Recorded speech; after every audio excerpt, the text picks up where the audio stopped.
Alhamdulillah, wassalatu wassalamu ala rasulillah Sayyidina Muhammad bin Abdillah wa ala alihi wa ashabihi wa man wala, amma ba'du.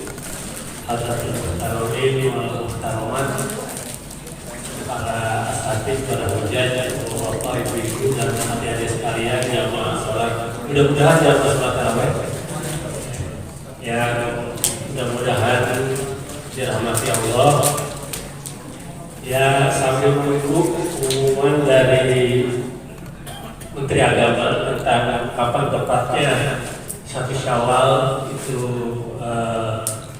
jatuh, maka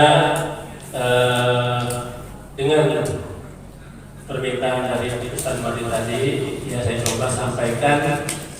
Yang pertama bahwa sebagian dari saudara-saudara kita yang bukan cuma Muhammadiyah, Gontor dan sebagainya juga, mereka akan melaksanakan Idul Fitri besok.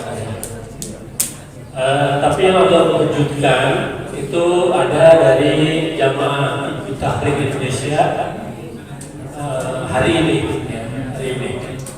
Padahal kita nggak tahu kapan dia mulai puasanya. Kalau dia mulai puasanya itu pada hari Rabu, itu masih bisa diterima. Tapi kalau dia mulai puasanya pada hari Kamis, berarti dia puasanya cuma 28 hari.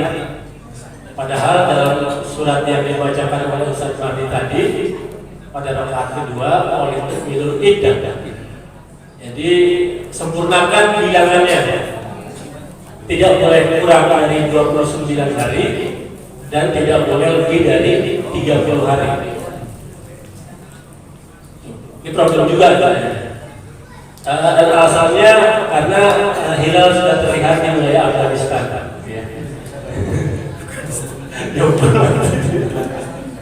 Tapi terlepas dari itu, perbedaan tafsir, perbedaan pendapat itu memang hal yang lumrah dalam sejarah perkembangan pemikiran dan ajaran Islam.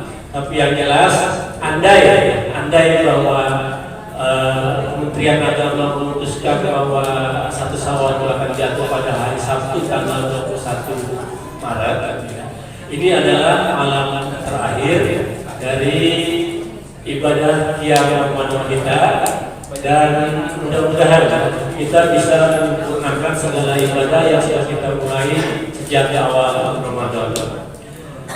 Imam Al-Ghazali dalam Ihya Ulumuddin mengajarkan kepada kita bahwa pada 10 malam terakhir, khususnya pada malam-malam menjelang Ramadan, itu suasana batin kita, suasana psikologis kita itu harus dipenuhi oleh rasa khawatir pada satu pihak. Sudah ada Sabtu, gitu ya. Seperti dugaan kita ya, Sabtu karena memang lembaga Falakiyah NU itu kekeh bahwa lebaran akan diadakan pada hari Sabtu. Kayak saya baca, tapi lanjutkan. Ya, bahwa suasana psikologis kita pada malam-malam terakhir Ramadan ini semestinya harus dipenuhi oleh kekhawatiran pada satu pihak dan rasa syukur pada pihak yang lain. Kekhawatiran itu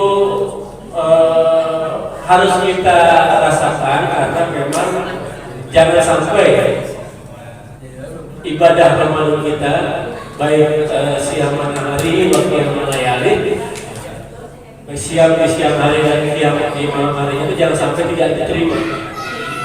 Karena memang di sini kita akan membedakan bahwa ibadah kita itu bisa sah secara syariat, tapi belum tentu diterima. Dan kalau ibadah yang tidak sah secara syariat ya pasti tidak diterima. Nah, mudah-mudahan dengan upaya dan ikhtiar maksimal kita agar ibadah kita ini sah secara syariat, mudah-mudahan juga bisa diterima oleh Allah Subhanahu wa taala, sehingga ketika Ramadan akhir kita menjadi pribadi yang lebih takwa, yang lebih bersyukur. Selama ini kita sering diberitahu oleh beberapa ceramah bahwa tujuan puasa itu la'alakum tattaqun, agar kita bertakwa. Padahal di ayat yang tadi yang dibaca oleh Ustaz Fandi, la'alakum tashkurun, bahwa sesungguhnya tujuan tertinggi dari ibadah puasa Ramadan itu adalah mencetak kita menjadi pribadi atau hamba yang bersyukur. Apa itu bersyukur? Bersyukur itu merasa banyak yang diterima walaupun kenyataannya sedikit, kemudian merasa sedikit yang diberi padahal yang diberi itu banyak. Itu syukur. Andai rezeki kita itu bukan pada harta, bukan pada kelebihan harta, jangan pernah menggugat Allah, jangan pernah berprasangka buruk bahwa kita tidak mendapat rezeki dari Allah. Bahwa rezeki itu bukan hanya bentuk material. Itu yang harus kita syukuri. Kita bersyukur bahwa Ramadan tahun ini kita bisa menyelesaikan sampai akhir. Kita bersyukur bahwa kita masih bertemu bulan Syawal. Oleh karena itu, mari kita jadikan hidup kita ini menunggu dari satu kewajiban kepada kewajiban yang lain. Sekarang setelah menunaikan salat Isya, kita menunggu kewajiban kita untuk menunaikan salat tarawih, kemudian selesai, besok kita menunggu untuk melaksanakan salat Idul Fitri, kemudian setelah itu kita menunggu untuk melaksanakan puasa Syawal, ya, dan seterusnya. Itulah yang dimaksud dengan hidup yang diisi dengan ibadah, yaitu mengisi waktu kita dengan menunggu dari satu kewajiban kepada kewajiban yang lain.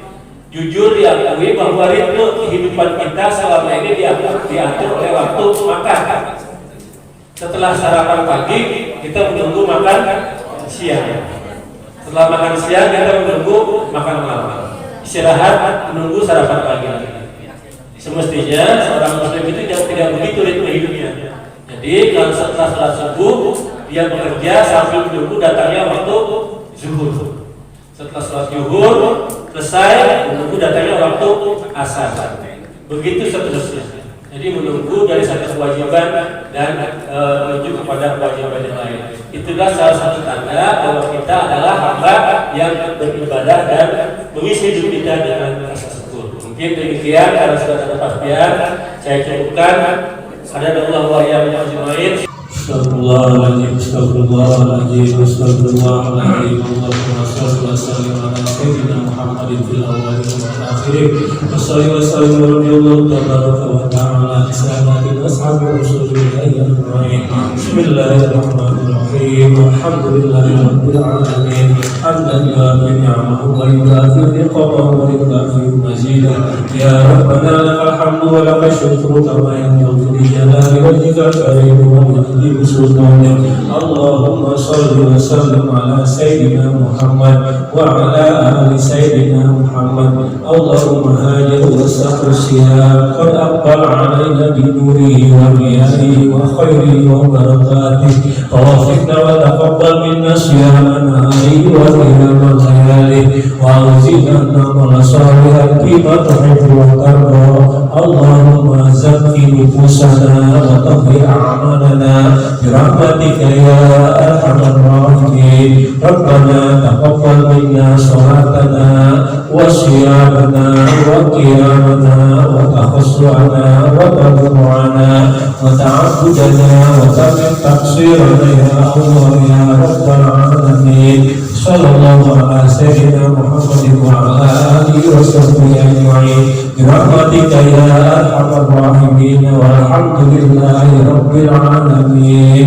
نويت صوم ولنا على فرد سهر ورمضان هذه السنة بالله تعالى.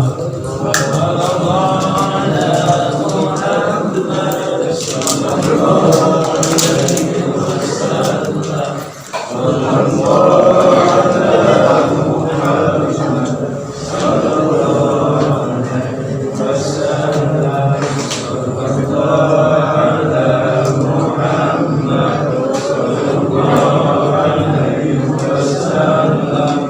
Ini